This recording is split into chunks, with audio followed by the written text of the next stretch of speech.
पासवान भाई, आप तो वो कह रहे हैं जिनकी पार्टी सत्ता में उसको नहीं मिलेगा पैसा, तो किसका मिलेगा, किसको मिलेगा? आप तो 20 साल से सत्ता में है, आपको मिला सिर्फ 16 करोड़। क्यों भाई, आपके साथ ये ज्यादती क्यों हो रही है अविनाश? देखिए गरिमा जी, अभी मैं पढ़ रहा था ये जो इलेक्टोरल ट्रस्ट वाला जो रूल्स है उसके अकॉर्डिंग ये है कि बिल्कुल जो डिस्ट्रीब्यूशन ऑफ डोनेशन होगा, जैसे जब ट्रस्ट को डोनेशन दिया जाता है उसके बाद पॉलिटिकल पार्टीज को दिया जाता है ट्रस्ट द्वारा। हाँ। तो ये बिल्कुल ही वोटिंग पैटर्न और वोटिंग शेयरिंग के ऊपर दिया जाता है। इसमें कोई दो राय नहीं है कि भारतीय जनता पार्टी एक नेशनल पार्टी है और इतनी सारी मतलब सीट्स है और वोटिंग शेयर। क्या कह रहे हैं आप? वोट शेयर पर दिया जाता है? वोट शेयर नहीं, वोटिंग मतलब पोस्ट वोटिंग जितनी भी सीट्स है, हाँ, उसके बेसिस पे, हाँ, उसके बेसिस पे कितने मतलब जी आपके नंबर ऑफ सीट्स कितने हैं, हाँ, कुल मिला के वो, हाँ, सिर्फ लोकसभा में सीमित नहीं है बल्कि विधानसभा में भी टोटल सीट्स कितने हैं उसके बेसिस पे जो ये इलेक्टोरल ट्रस्ट है। तो 240 सांसदों वाली पार्टी को मिल गया 6088 करोड़ और 100 सांसदों वाली पार्टी को मिला सिर्फ 522 करोड़। 12 गुना ज्यादा मिल गया बीजेपी को। ये किस हिसाब से मिल गया जी?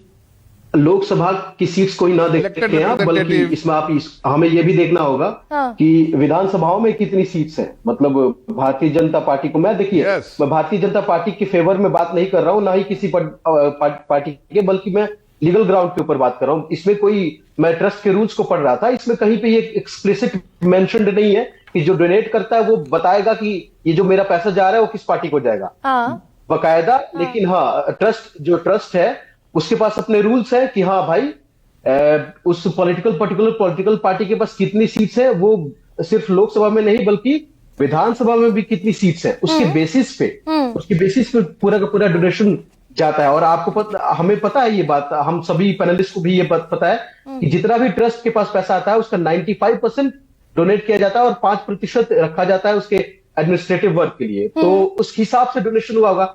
लेकिन हमें होगा या फिर दरअसल ये कुछ फैक्ट्स भी तो है ना। एक सेकेंड अविनाश भाई, कुछ फैक्ट्स भी है। ये उद्योगपति जो है, ये धन्ना सेठ जो है, इनकी मोहब्बत एक तरफा बरस रही है और फैक्ट ये कहता है, और ये जो मैं आपके सामने एग्जाम्पल कोट करने वाली हूं, लॉटरी किंग मार्टिन, उनकी company future gaming and hotel services private limited पर रेड होती है।